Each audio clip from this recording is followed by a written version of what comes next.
Sir VSൻ്റെ ആ മരണത്തിൻ്റെ ആ ഒരു റാലിയിൽ സാർ നിന്നത് അത് കണ്ടായിരുന്നു, ഞാൻ വീഡിയോ കണ്ടിട്ടുണ്ടായിരുന്നു. ഞാൻ ആസ് എ പേഴ്സൺ അറിയാനായിട്ട് ശ്രമിക്കുകയാണ്, അവിടെ സാറിനെ നിർത്തിയ ആ ഒരു വികാരം സാറിൻ്റെ അതെന്തായിരുന്നു? ആ വികാരം എന്ന് പറയുന്നത് ഞങ്ങൾ തമ്മിലൂടെ അടുപ്പമായിരുന്നു. അദ്ദേഹം പൊതുവെ പരിക്കാനാണെന്ന് തോന്നുന്നു കണ്ടാൽ, പക്ഷേ വ്യക്തിപരമായി നല്ല മനുഷ്യൻ. പലപ്പോഴും ഞാൻ സംസാരിക്കുമ്പോൾ ആ ഒരു സ്നേഹം, ബന്ധം ഒക്കെ അന്ന് എനിക്ക് ഉണ്ടായിട്ടുണ്ട്. പ്രതിപക്ഷത്തുള്ള മിടുക്കന്മാരെ കാണുമ്പോൾ ഉണ്ടാകാവുന്ന രണ്ട് തോന്നലുകൾ: ഒന്ന്, ഇവൻ ഇവിടെ ആയിരുന്നെങ്കിൽ; രണ്ട്, അവനിങ്ങോട്ട് വരത്തില്ല, പക്ഷെ എപ്പോഴെങ്കിലും ഒരു നേതാവ് അവരെ വിളിച്ചിട്ട് നീ ഇന്ന ചെയ്യുന്ന കാര്യങ്ങൾ നല്ലതാണ് കേട്ടോ, അങ്ങനെ എപ്പോഴെങ്കിലും ഒരു നേതാവ് ചെയ്യുമോ? അങ്ങനെ തീർച്ചയായിട്ടും ചെയ്യും. ഞാൻ തന്നെ സ്വരാജ് നന്നായി പ്രസംഗിക്കുമ്പോൾ ഞാൻ എപ്പോഴും വിളിച്ചു പറയും. അതൊക്കെ നമ്മളവർക്ക് ഈ കത്ത് കൊടുക്കും, ചിറ്റ് കൊടുക്കും, ഗുഡ് കീപ് ഇറ്റ് അപ്പ് എന്നൊക്കെ പറയാം. അത് നല്ലതാണ്. ഇന്ന് പരിഹരിക്കപ്പെടേണ്ട ഏറ്റവും വലിയ പ്രശ്നം ഇത് തന്നെയാണ്. ഫാമിലി റിലേഷൻസ് അത് സ്ട്രെയിൻഡ് ആവും. അത് എല്ലാവരും മനസ്സിലാക്കും. ജീവിതം കൊണ്ടാണ് നമ്മൾ കളിക്കുന്നതെന്നും പരസ്പരം മനസ്സിലാക്കും. ഡൈവേഴ്സ് ആണ് ഏറ്റവും കൂടുതൽ നടക്കുന്നത്, അതിനുള്ള പെറ്റീഷൻസ്. ഇപ്പോൾ കോടതി കഴിഞ്ഞ ദിവസം ഞാനൊരു വക്കീലിനോട് ചോദിച്ചു, എന്താണ് കേസൊക്കെ ഉണ്ടോ? അപ്പോൾ എന്നോട് സാറേ ഇപ്പോൾ പയേഴ്സിൻ്റെ ബഹളമാണ്. ഞാൻ ചോദിച്ചു എന്താ കാര്യം? ഞാൻ സാറേ ഫാമിലി കോർട്ടിലാണ് ഞാൻ പ്രാക്ടീസ് ചെയ്യുന്നത്. അവിടുത്തെ കേസുകളുടെ എണ്ണം വളരെ കൂടുതലാണ്. ഇപ്പൊ സാറിന്റെ വീട്ടില് അങ്ങനത്തെ പറച്ചിലുകളുണ്ടോ അന്ന് ഡാഡി? ഇപ്പൊ അതുകൊണ്ട് എന്റെ കൊച്ചുമോനെ കൊണ്ടുപോകാറുണ്ട് സ്കൂളിൽ. ആണോ? പിന്നെ വൈഫ് പോവായിരുന്നു, അത് കൊണ്ടുവരാനും പിടിക്കാനും ഒക്കെ പോവായിരുന്നു. ഡൽഹിയിലല്ലേ, അപ്പൊ ആരെയും കൊണ്ടുപോകും വരുമാണല്ലോ. അപ്പൊ അവിടെ സെന്റ് കൊളംബസ് ഒരു കുട്ടികൾക്ക് താമസിച്ച് പേരൻസ് വരികയാണെങ്കിൽ ഒരു കൂട് വെച്ചു കുട്ടികളെ കൂട്ടിനകത്ത് നിർത്തും, അച്ഛനും അമ്മയും വരാൻ വേണ്ടി. അപ്പൊ ആ കൂട്ടിനകത്ത് കയറി ഇരുന്നോളും രണ്ടുപേരും. ചിലപ്പോൾ അവന്മാർ ചോദിക്കാറുണ്ടെങ്കിൽ ഓർമ്മയുണ്ടോ ഈ മുഖം എന്നൊക്കെ ചോദിക്കാം. ഈ വീട് പൂട്ടിയിട്ടിരിക്കുന്ന കുട്ടികൾ, ഭക്ഷണം കഴിക്കാത്ത, മർദ്ദനമേൽക്കുന്ന, അച്ഛനും അമ്മയും മരിച്ചു പോയാൽ ആരും നോക്കാതെ വഴി തള്ളുന്ന, അപ്പോൾ ഇവർക്ക് വേണ്ടി നമ്മൾ സ്ഥാപനം ചെയ്യും. കുറച്ച് കുട്ടികളായിട്ട് തുടങ്ങി. ഇപ്പം 115, 120 കുട്ടികളുണ്ട്. യൂസഫിലോട് ഞാൻ പറഞ്ഞപ്പോൾ അദ്ദേഹം 1 കോടി രൂപ സ്ഥലമായി. പിന്നെ രണ്ടാമത് വന്നപ്പോൾ അത് 1 കോടി രൂപ. സാറ് രാഷ്ട്രീയം തുടങ്ങിയ സമയത്ത് സാർ അത് അറിഞ്ഞ് ചെയ്തതാണ്. അത് പറഞ്ഞ ആളുകൾ അറിയുകയും പ്രവർത്തികൾ 100 വർഷത്തേക്ക് എത്തുകയാണ് ചെയ്യുന്നത്. പക്ഷെ ഇപ്പോഴത്തെ മനോഭാവം ചെയ്തില്ലെങ്കിലും കാണിക്കുക എന്നുള്ളതാണ്. ഒരുപക്ഷെ മറ്റുള്ളവർ പറയാത്തതുകൊണ്ടായിരിക്കും സ്വയം പറയുന്നത്. ഈ അങ്ങനെ PR വർക്കാണ് ഇപ്പം സംസ്ഥാനം ഇന്ത്യയിലൊട്ടാകെ ലോകത്തൊട്ടാകെ നടന്നുകൊണ്ടിരിക്കുന്നത്. നമ്മൾ ചെയ്താലും ചെയ്തില്ലെങ്കിലും നമ്മളെ തന്നെ നമ്മൾ പൊഴുത്തുക. പണ്ടൊക്കെ നമ്മളൊക്കെ രാഷ്ട്രീയ പ്രവർത്തനം ആരംഭിക്കുമ്പോൾ നമ്മളെപ്പറ്റി മറ്റുള്ളവർ പറയുമ്പോഴാണ് സന്തോഷം. ഇപ്പം ചെയ്തത് അവരവരെ പറ്റി അങ്ങ് പൊഴുത്തുക. ഞാൻ അതാണ്, ഞാൻ ഇതാണ്, ഞാൻ ഇതായിരുന്നു, ഞാൻ ഇതാവുമായിരുന്നു. അപ്പം ഞാൻ ചെയ്യുന്ന കാര്യങ്ങളാണ് എല്ലാവരും പറയുന്നത്. അല്ലാണ്ട് മറ്റുള്ളവർ നമ്മളെപ്പറ്റി പറയാല്ലേ, നമ്മൾ തന്നെ അങ്ങ് പറയാം. സെൽഫ് പ്രൈസിങ് ആണ്, അല്ലേ? അതെ.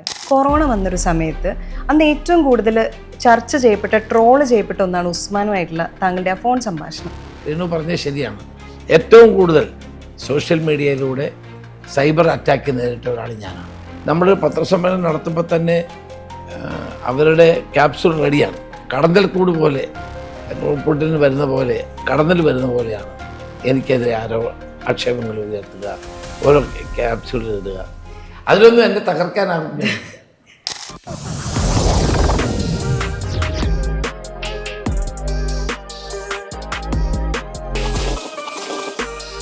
ചേട്ടനെന്തായാലും പണി കിട്ടുമെന്ന് നോക്കാനാ പറയുന്നത്. ഇനി ആവശ്യമില്ലാത്ത പരിപാടിക്കൊന്നും പോകില്ലേ? ഒരു ഐഡിയ കിട്ടിയാൽ മതി. എന്താ ഐഡിയ? ആലോചിച്ചുകൊണ്ടിരിക്കുവല്ലേ.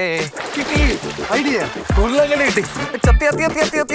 നീ ടെൻഷൻ അടിക്കില്ലേ, ഞാൻ പോയി ഐഡിയ കൊണ്ടുവരാം. ഹലോ, ഇനിയും ഐഡിയ കാത്തിരുന്നിട്ട് കാര്യമുണ്ടോന്ന് തോന്നുന്നുണ്ടോ? എന്നാ ഫോൺ എടുക്കൂ, എൻട്രി ആപ്പ് ഇൻസ്റ്റാൾ ചെയ്യൂ. ജീവിതത്തിന്റെ ഗതി മാറാൻ ഒരു എൻട്രി മതി. സാധാരണക്കാരിൽ അസാധാരണമായ സാധ്യതകൾ ഉണ്ടെന്നുള്ള ബോധ്യത്തിലാണ് ജനാധിപത്യം അധിഷ്ഠിതമായിരിക്കുന്നത്. ഈ ബോധ്യം നമ്മളിൽ ഊട്ടിയുറപ്പിക്കേണ്ടത് രാഷ്ട്രീയക്കാരാണ്. അങ്ങനെ ഒരു സീസൺഡ് പൊളിറ്റീഷ്യനാണ് ഇന്ന് നമുക്കൊപ്പമുള്ളത്. 26-ാമത്തെ വയസ്സിൽ അദ്ദേഹം MLA ആയി, 28-ാമത്തെ വയസ്സിൽ മന്ത്രിയായി, 4 തവണ ലോക്സഭാ അംഗം, 9 വർഷം KPCC പ്രസിഡന്റ്. അങ്ങനെ എണ്ണിയാൽ ഒടുങ്ങാത്ത പദവികളാണ് അദ്ദേഹത്തിൻ്റെ കൂടെയുള്ളത്. ലൈഫ് ബിഹൈൻഡ് ദ മൈക്ക് പോഡ്കാസ്റ്റിൽ സൈന സൗത്ത് പ്ലസിൽ ഇന്ന് രേണുവിനൊപ്പമുള്ളത് ശ്രീ രമേശ് ചെന്നിത്തലയാണ്. സർ, സ്വാഗതം. 1986 സാറിൻ്റെ കല്യാണം കഴിയുന്നത്. അപ്പോൾ കല്യാണം കഴിയുന്ന പുറകെ പ്രധാനമന്ത്രി രാജീവ് ഗാന്ധി താങ്കളെ ഡൽഹിക്ക് വിളിക്കുകയാണ് ഒരു വിരുന്നിന്. അതിനുശേഷം നേരെ ഹണിമൂൺ ഷിംല. പക്ഷെ അവിടെ വെച്ചിട്ട് സാറിനൊരു കോള് വരികയാണ്, അതായത് വേഗം നാട്ടിൽ തിരിച്ചെത്തണം. സാർ തിരിച്ചെത്തുമ്പോൾ മന്ത്രി പദവിയാണ് കാത്തിരിക്കുന്നത്. കേരളത്തിലെ ഏറ്റവും പ്രായം കുറഞ്ഞ മന്ത്രിയായിട്ട് താങ്കൾ അന്ന് വരികയാണ്. പക്ഷേ ജീവിതത്തിലെ തന്നെ ഏറ്റവും പ്രധാനപ്പെട്ട ഒരു തീരുമാനം, അതായത് കല്യാണം കഴിച്ചിട്ട് വേറൊരു ജീവിതം നമ്മൾ തുടങ്ങുകയാണ്. ആ സമയത്ത് ഹണിമൂണിനിടയിൽ നിന്ന് തിരിച്ചു വിളിച്ചിട്ട് ഇതൊന്നുമല്ല, ഒരുപാട് പേരുടെ ഉത്തരവാദിത്വവും ചുമതലയും ഇനി നിൻ്റെ കയ്യിലാണെന്ന് പറയുന്ന സമയത്ത് ആ ഒരു കാലഘട്ടം സാർ എങ്ങനെയാണ് അതിനെ എടുത്തത്? ആ സമയത്തെ ഒരു ചിന്തകളൊക്കെ എങ്ങനെയായിരുന്നു? വാസ്തവത്തിൽ എനിക്ക് വലിയ പേടിയായിരുന്നു. കാരണം വളരെ ചെറിയ പ്രായത്തിൽ MLA ആയ ഒരാൾ അങ്ങനെ മന്ത്രിയാവുമെന്നൊരു പ്രതീക്ഷയില്ലാത്ത കാലമല്ലേ. 28ാമത്തെ വയസ്സിൽ മന്ത്രിയാവുക എന്ന് പറയുന്നത് എന്നെ അത്ഭുതപ്പെടുത്തിയ ഒരു കാര്യമാണ്. സത്യത്തിൽ എന്നോടത് പറയുമ്പോൾ ഞാൻ പറയുന്നത് കാർത്തികേയനെ ആക്കണം, എൻ്റെ സീനിയറാണ്, അദ്ദേഹത്തെ ആക്കണം. പക്ഷെ അതല്ല, അവരുടെ തീരുമാനം അതാണ് എന്ന് പറഞ്ഞപ്പോൾ ഞാനത് ഏറ്റെടുത്തു. പക്ഷെ ഏറ്റെടുത്ത ആ പ്രവർത്തനം വളരെ സത്യസന്ധമായി ജനങ്ങൾക്ക് വേണ്ടി ആ ഒരു ചെറിയ കാലയളവായിരുന്നു, 1 വർഷത്തോളം കഷ്ടിച്ചേ ഉണ്ടായിരുന്നുള്ളൂ. അത് ഞാൻ നിറവേറ്റി എന്നുള്ള സംതൃപ്തി എനിക്കുണ്ട്. അത്രയും ചെറിയ പ്രായത്തിൽ ഈ മന്ത്രി ആകുമ്പോഴത്തെ വേറൊരു കാര്യം, നമ്മുടെ ഒരു പേഴ്സണൽ ലൈഫ് കംപ്ലീറ്റ് ഷട്ടാവുകയാണ്.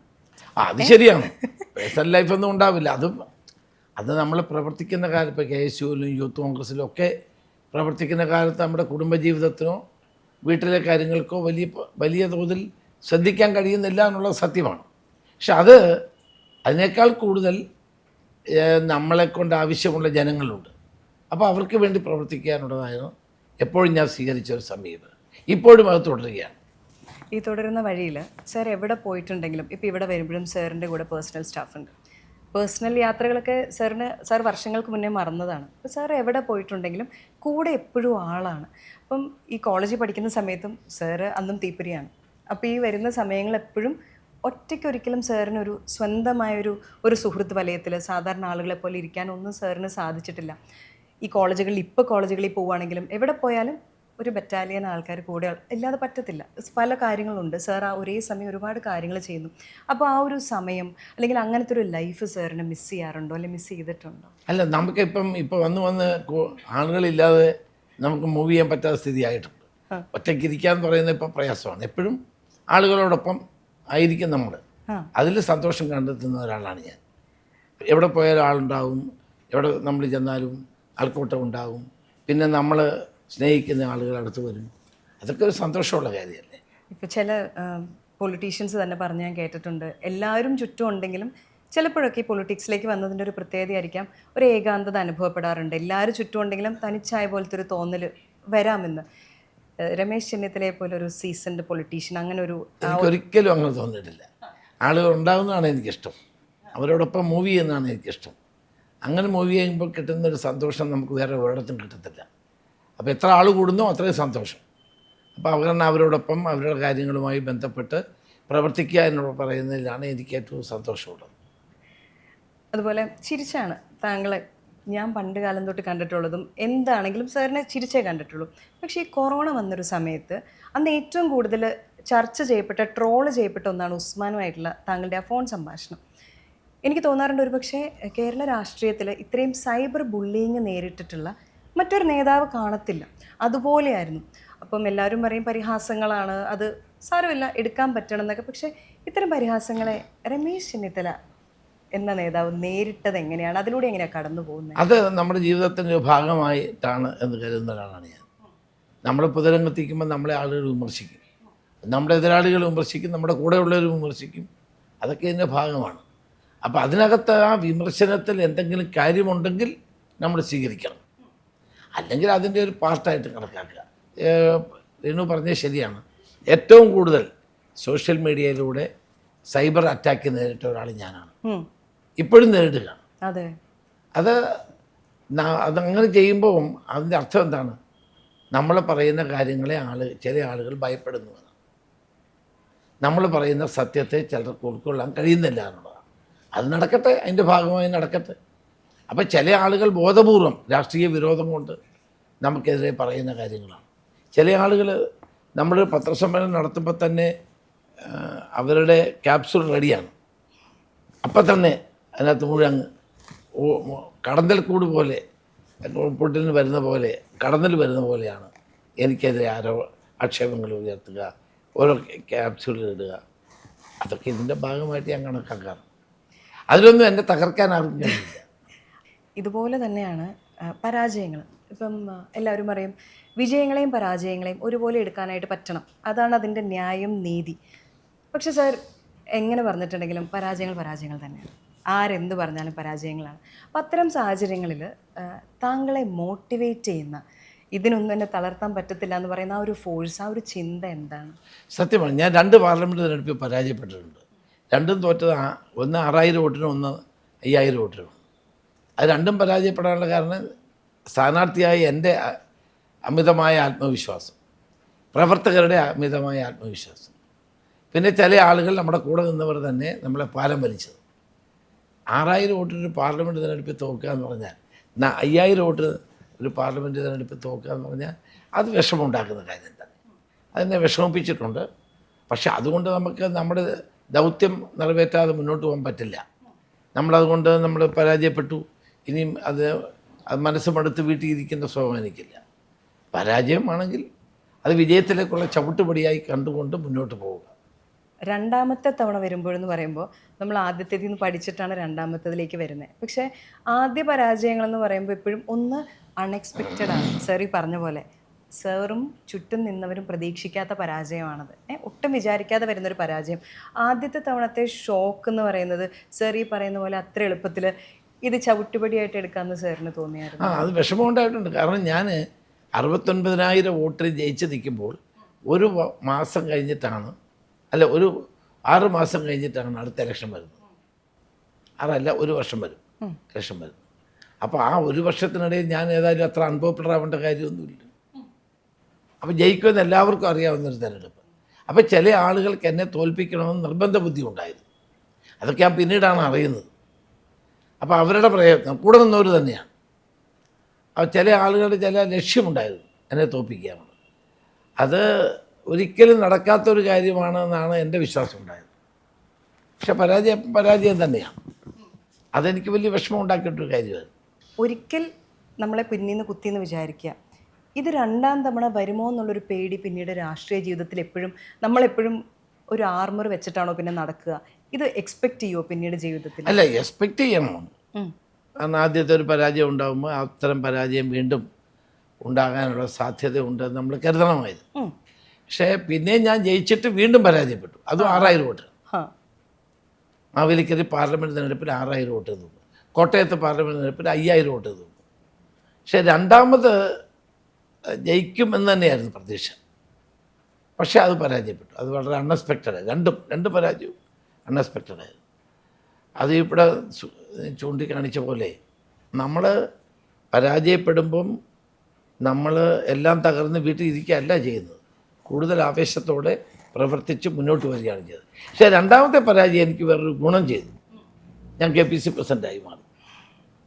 അപ്പം ചില പരാജയങ്ങൾ നമുക്ക് ഗുണവും ചെയ്യും.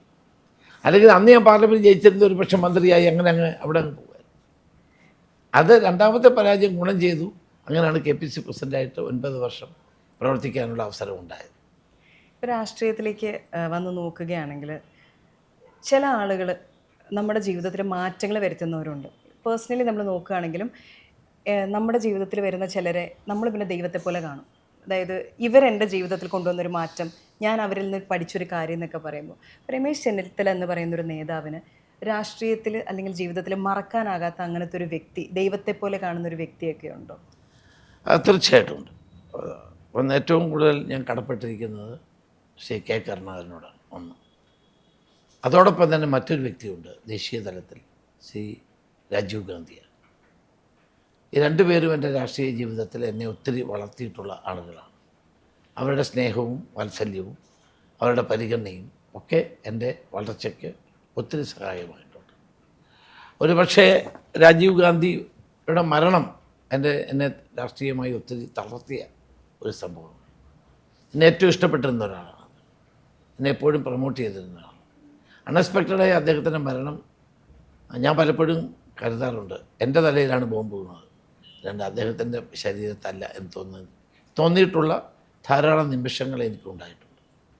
അങ്ങനെ രാഷ്ട്രീയത്തിൽ അല്ലെങ്കിൽ പേഴ്സണൽ ലൈഫിൽ, ഇത് ശരിക്കും രാഷ്ട്രീയമല്ല, രാജീവ് ഗാന്ധിയുടെ ഒരു മരണം സാർ എടുത്തിരിക്കുന്നത് എനിക്കറിയാം. ഒരു രാഷ്ട്രീയത്തിൽ ഒരാളുടെ മരണമായിട്ടില്ല, സാറിൻ്റെ ഒരു മുതിർന്ന ജ്യേഷ്ഠൻ്റെ ഒരു മരണം പോലെയാണ് കേൾക്കുമ്പോൾ എനിക്കത് തോന്നും. ഇത്തരം കാര്യങ്ങൾ ഇപ്പം കേരള പൊളിറ്റിക്സിലേക്കും നമ്മൾ വരികയാണെങ്കിൽ ഇപ്പം ശ്രീ VS അച്യുതാനന്ദൻ സാറ്, അതുപോലെ ഉമ്മൻചാണ്ടി സാറ്, ഇവരൊക്കെ മുഖ്യമന്ത്രിമാരായിരുന്ന സമയത്ത് ആസ് എൻ ഒബ്സർവർ എനിക്ക് തോന്നിയിട്ടുണ്ട് അത്രയും പരീക്ഷണങ്ങൾ നേരിട്ടിട്ടുള്ള മുഖ്യമന്ത്രിമാർ വേറെ ഉണ്ടായിട്ടുണ്ടോ നമ്മുടെ ഇതിലെന്നുള്ളത്. അപ്പോൾ ഇവരെ രണ്ടുപേരെയും സാർ വളരെ അടുത്തറിയുന്നവരാണ്. അവരിൽ നിന്നും സാർ ഉൾക്കൊണ്ടിട്ടുള്ളൊരു കാര്യം എന്താണ്? അല്ല, നമ്മുടെ കേരള രാഷ്ട്രീയം പരിശോധിച്ചാൽ ഒട്ടുമിക്കവാറും മുഖ്യമന്ത്രിമാർ വലിയ പരീക്ഷണങ്ങൾ നേരിട്ടുണ്ട്.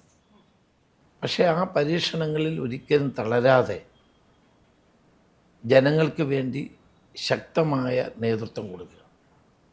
ഉമ്മൻചാണ്ടി അതുപോലായിരുന്നു, അച്യുതാനന്ദനും അതുപോലായിരുന്നു, കെ കരുണാകരനും അതുപോലായിരുന്നു. അവർക്ക് ധാരാളം പ്രയാസങ്ങളുണ്ടാകുമായിരുന്നു. ചിലപ്പോൾ അവരെ ആക്ഷേപിക്കുക, അവരെ പുറത്താക്കുക, രാജിവെക്കുക, പല കാരണങ്ങൾ കൊണ്ട് രാജിവെക്കേണ്ടി വരിക, ഇതൊക്കെ സഹിച്ചിട്ടുള്ള നേതാക്കന്മാരുണ്ട്. പക്ഷെ അവരെയൊക്കെ നമുക്കൊരു പാഠമാണ്. ആ പരാജയങ്ങളിൽ നിന്ന് മാറിപ്പോവുകയല്ല, ആ പരാജയം ഉൾക്കൊണ്ടുകൊണ്ട് വീണ്ടും വിജയത്തിലേക്ക് എത്താനുള്ള കർമ്മശേഷി അവർ രണ്ടുപേരും പ്രകടിപ്പിച്ചത്. അതാണ് ഉമ്മൻചാണ്ടിക്കും അച്യുതാനന്ദനും ഒക്കെയുള്ള പ്രത്യേകത.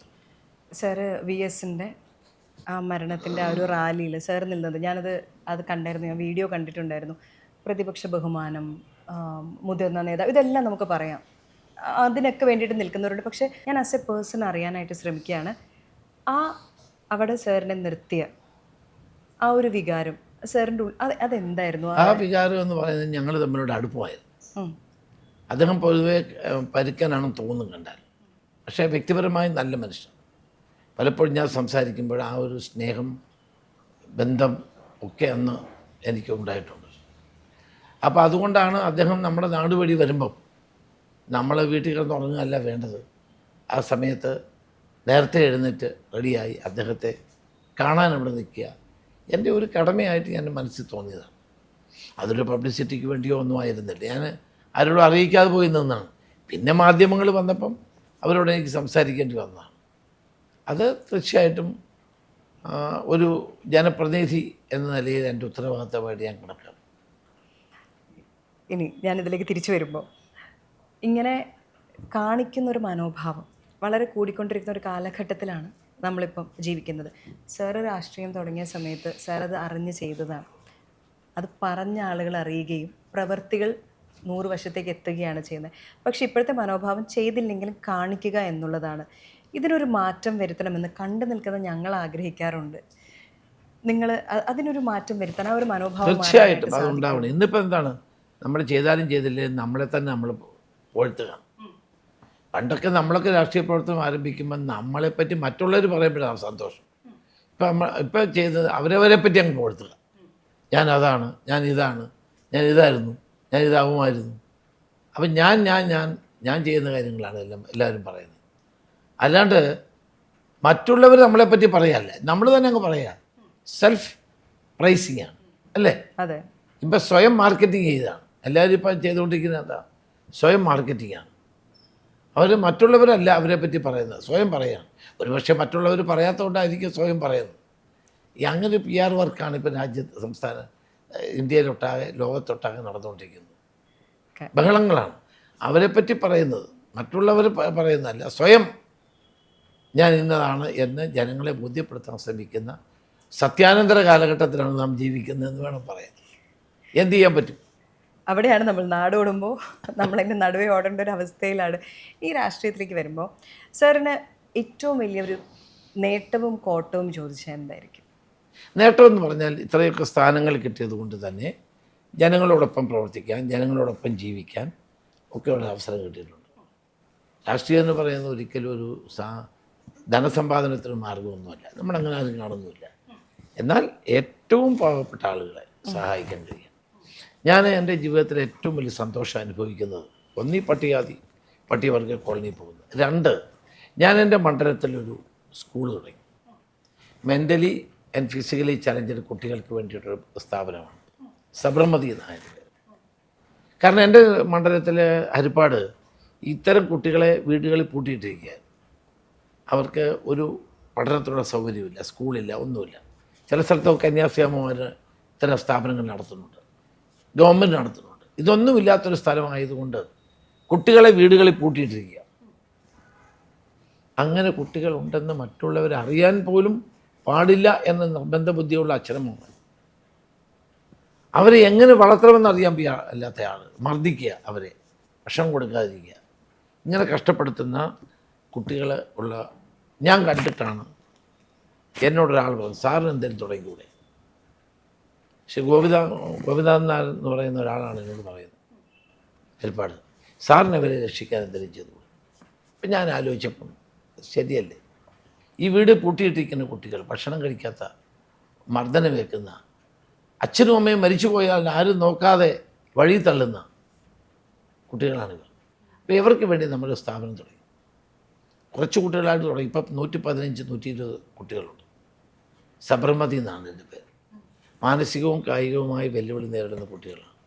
കഴിഞ്ഞ 8 വർഷമായി നമ്മൾ നടത്തുക. ഇപ്പോഴാണ് ഗവൺമെൻറ് 3-4 അധ്യാപകർക്ക് ശമ്പളം, പിന്നെ റേഷൻ അനുവദിച്ചത്. അപ്പോൾ അതിന് മുമ്പ് നമുക്ക് എല്ലാം നാട്ടുകാർ, ഇപ്പം ഞാൻ എല്ലായിടത്തും ഭക്ഷണം കല്യാണത്തിനൊക്കെ എന്നെ വിളിക്കുകയാണെങ്കിൽ പറയും, എൻ്റെ കുട്ടികൾക്ക് കൊടുത്ത് ചോറ് കൊടുക്കണം. ആളുകൾ ചെയ്യും. ഇപ്പം ഹരിപ്പാട് ഏതെങ്കിലും നല്ലൊരു കാര്യമുണ്ടെങ്കിൽ അവർ വന്ന് ആരും പറയാതെ തന്നെ അവിടെ വന്ന് കുട്ടികൾക്ക് ഭക്ഷണം കൊടുക്കാനുള്ള പൈസ അവരെ സഹായിക്കും ധാരാളം ആളുകൾ. യൂസഫിലോട് ഞാനത് പറഞ്ഞപ്പോൾ അത് 1 കോടി രൂപ സ്ഥലം വാങ്ങിക്കും. പിന്നെ രണ്ടാമത് വന്നപ്പോൾ അത് 1 കോടി കൊടുത്തത്. അതുപോലെ അമ്പലപ്പുഴ ഒരു ഹരികുമാർ ദുബൈയിലുള്ള അയാൾ പൈസ തരും.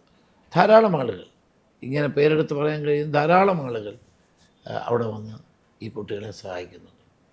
ഞങ്ങളുടെ ലക്ഷ്യം ആ കുട്ടികൾക്ക് റെസിഡൻഷ്യൽ സൗകര്യം കൂടി ഉണ്ടാക്കുകയാണ്. കാരണം ഈ അച്ഛനും അമ്മയും മരിച്ചാൽ പിന്നെ നോക്കാൻ ആളില്ല. അങ്ങനെ വരുമ്പോൾ ഈ കുട്ടികൾ എവിടെ പോകും? ഇപ്പോൾ ഡേ സ്കോളേഴ്സാണ്. രാവിലെ കൊണ്ടുവരിക, ഉച്ചയ്ക്ക് തിരിച്ചു പോകും, വൈകിട്ട് കൊണ്ടുപോകുക. അപ്പോൾ എല്ലാം ഫ്രീ ആണ്, ഒന്നും പൈസ വേണ്ട, എല്ലാം free. Uniform free, travel free, ഭക്ഷണം ഫ്രീ, എല്ലാം ഫ്രീ. മാത്രമല്ല ഇവരെ കാണുമ്പോൾ ഉണ്ടാകുന്ന സന്തോഷം വളരെ വലുതാണ്. ഞാൻ എൻ്റെ ജീവിതത്തിൽ ഒത്തിരി സ്ഥാനങ്ങളിൽ ഇരുന്നിട്ടുണ്ട്. പക്ഷേ അതിനേക്കാളൊക്കെ ഞാൻ സന്തോഷിക്കുന്നത് ഈ കുട്ടികളോടൊപ്പം ചിലവഴിക്കുന്ന നിമിഷങ്ങളാണ്. ആ സ്ഥാപനം ഇനിയും വളർത്തണം എന്നാണ് എൻ്റെ ആഗ്രഹം. ധാരാളം ആളുകൾ വന്ന് സഹായിക്കുന്നുണ്ട്. ഞാൻ ആദ്യമായിട്ടാണ് ഇതിനെക്കുറിച്ച് വലിയൊരു കാര്യമാണ്.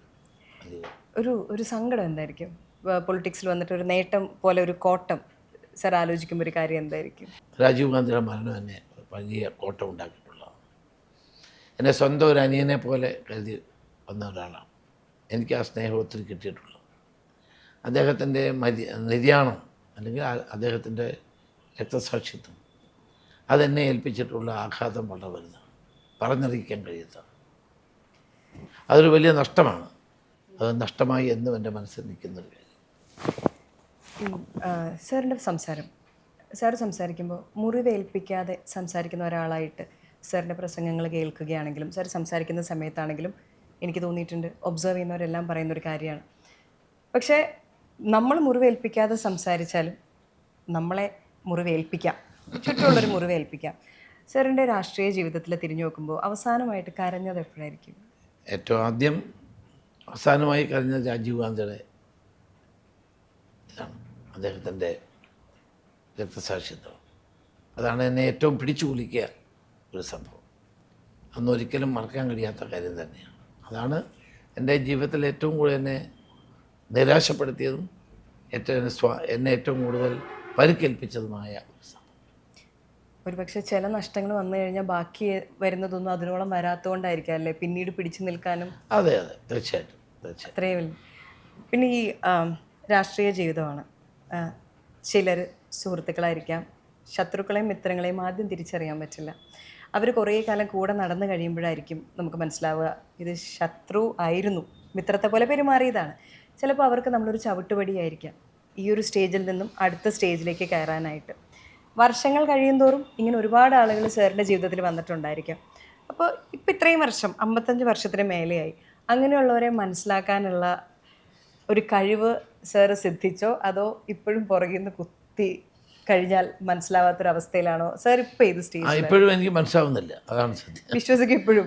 നമ്മൾ ആളുകളെ വിശ്വസിക്കാതിരിക്കാൻ പറ്റില്ലല്ലോ. അപ്പം നമ്മൾ വളർത്തിക്കൊണ്ടുവരുന്നവർ, നമ്മളെ കൂടെ കൊണ്ടു നടക്കുന്നവർ, നമ്മളെ കൈപിടിച്ച് ഉയർത്തുന്നവർ ഒക്കെ നമ്മുടെ ഒപ്പം ഉണ്ടെന്നുള്ള ധാരണയാണ്. ഞാൻ എല്ലാവരും വിശ്വസിക്കുന്ന ഒരാളാണ്. പക്ഷെ കുറച്ച് കഴിയുമ്പോഴായിരിക്കും അവർ നമ്മളെ പുറകിൽ നിന്ന് കുത്തുകയും നമ്മളെ കാൽ പിടിച്ച് വലിക്കുകയും ഒക്കെ ചെയ്യുന്നത് പിന്നീട് നമ്മൾ അറിയുന്നത്. അങ്ങനെ ഒത്തിരി അനുഭവങ്ങൾ എനിക്ക് ഉണ്ടായിട്ടുണ്ട്. അത് പിന്നെ ഇതിൻ്റെ ഒരു ഭാഗമായി കണക്കാക്കുക. അപ്പം ഞാൻ വിചാരിച്ചു 55 വർഷമൊക്കെ കഴിഞ്ഞപ്പോൾ ഞാൻ ആളുകളെ വായിക്കാൻ പഠിച്ചു. അല്ല, ആളുകളെ മനസ്സിലാക്കാൻ നമുക്ക് കഴിയുന്നുണ്ട്. എന്നാലും നമ്മൾ അവരെയൊക്കെ വിശ്വസിക്കുകയാണ്. വിശ്വസിക്കാൻ മാർഗമില്ല. നമ്മളൊരു യാത്രയിൽ പലരെയും വിശ്വസിക്കേണ്ടി വരില്ലേ? അപ്പം ആ വിശ്വാസം, അതായത് നമ്മൾ മുന്നോട്ട് പോകുമ്പോൾ ആ വിശ്വാസം ഈ ആളുകൾ തന്നെ ആയിരിക്കും ഒരു പക്ഷേ നമ്മളെ തള്ളിത്താഴെയിടാൻ നോക്കും. ഇതിൽ ചിലപ്പം നമ്മൾ ആദ്യം നമുക്ക് സുഹൃത്താണെന്ന് തോന്നിയാലും പകുതി വഴിയിലൊക്കെ നമുക്ക് മനസ്സിലാവും ഇത് നമുക്ക് പണി തരാൻ നമ്മളെ കുത്താനുള്ള ഒരാളാണെന്ന് മനസ്സിലാവും. പക്ഷെ ചിലപ്പോൾ ഈ രാഷ്ട്രീയം ആയതുകൊണ്ട് തന്നെ ഇത് ഇൻറ്റർവൈൻഡ് ആയിരിക്കും. അതായത് എടുത്തെറിയാൻ പറ്റില്ല, ചില കാര്യങ്ങളില്ലാണ്ട് എന്നാൽ അവരെ എടുത്തു കളയാൻ പറ്റില്ല, അവരെ കൂടെ നിർത്തണം, ചിരിച്ച് കാണിക്കണം, വെറുപ്പിക്കാൻ പറ്റില്ല. ഇത്തരം സിറ്റുവേഷൻസ് ഡിപ്ലോമാറ്റിക്കായിട്ട് ഹാൻഡിൽ ചെയ്യണം ഒരു പൊളിറ്റീഷ്യൻ കാര്യങ്ങളെന്നൊക്കെ ഞാൻ വായിച്ചിട്ടുണ്ട്. അങ്ങനെ എല്ലാവരും പറയാറുണ്ട്. പക്ഷേ അങ്ങനെ കൺമുന്നിൽ നിൽക്കുന്നത് ശത്രുവാണെന്ന് പൂർണ്ണമായും തിരിച്ചറിയുന്ന വേളകളിൽ താങ്കൾ എങ്ങനെയാണ് അത് ഡീൽ ചെയ്യുന്നത്? അല്ല, അത് അവരുമായിട്ട് സഹകരിച്ച് പോകേണ്ടി വരും. നമ്മൾ പൊളിറ്റിക്സിൽ നിൽക്കുമ്പം നമ്മളെ ശത്രുവാണ് ഇവൻ, നമ്മളെ കൊല്ലാൻ നിൽക്കുകയാണെന്ന് അറിഞ്ഞുകൊണ്ട് തന്നെ പലപ്പോഴും അവനോടൊപ്പം യോജിച്ച് പ്രവർത്തിക്കേണ്ട സാഹചര്യം വരും. നമ്മളെ ചതിച്ച ആളുകളോടൊപ്പം നിൽക്കേണ്ടി വരും. നമ്മളെ പിന്നിൽ നിന്ന് കുത്തിയവരോടൊപ്പം നമ്മൾ ചിരിച്ച് കളിച്ച് മുന്നോട്ട് പോകേണ്ടി വരും. അതൊക്കെ ജീവിതത്തിൻ്റെ ഭാഗമാണ്. എനിക്ക് മാത്രമല്ല, ഇതുപോലെ എത്രയോ ആളുകൾക്ക് ചെയ്യേണ്ടി വരും. കാരണം നമ്മൾ നിൽക്കുന്ന ഫീൽഡ് അതായതുകൊണ്ടാണ്. അവിടെയും ഞാൻ താങ്കളുടെ ശ്രദ്ധിച്ചൊരു കാര്യം, താങ്കളുടെ ശൈലി. അതായത് എന്തിനേയും ചിരിച്ചെടുക്കുന്ന ആ ഒരു ലാഘവത്തോടെ എടുക്കുന്ന പോലത്തെ ഒരു ശൈലിയാണ്. വളരെ ഡിപ്ലോമാറ്റിക് ആയിട്ടുള്ള, ഇലയ്ക്കും മുള്ളിനും കേടില്ലാത്തൊരു ശൈലി താങ്കളുടേതായിട്ട് എനിക്ക് തോന്നിയിട്ടുണ്ട്.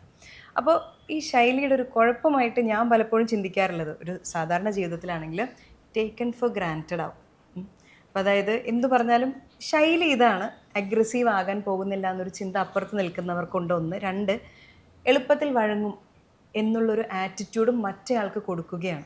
താങ്കളുടെ ശൈലിയെക്കുറിച്ച് ചിന്തിക്കുമ്പോൾ എപ്പോഴെങ്കിലും വിചാരിച്ചിട്ടുണ്ടോ, ഞാൻ അങ്ങനെ വഴങ്ങും എന്നുള്ള രീതിയിലുള്ളൊരു ശൈലി ഞാൻ കൊണ്ടുവരരുതായിരുന്നു, ഞാൻ കുറച്ചും കൂടി അഗ്രസീവ് ആകാമായിരുന്നു, അല്ലെങ്കിൽ എൻ്റെ ശൈലി ഒന്ന് മാറ്റണമായിരുന്നു, എപ്പോഴെങ്കിലും അങ്ങനെ തോന്നിയിട്ടുണ്ടോ?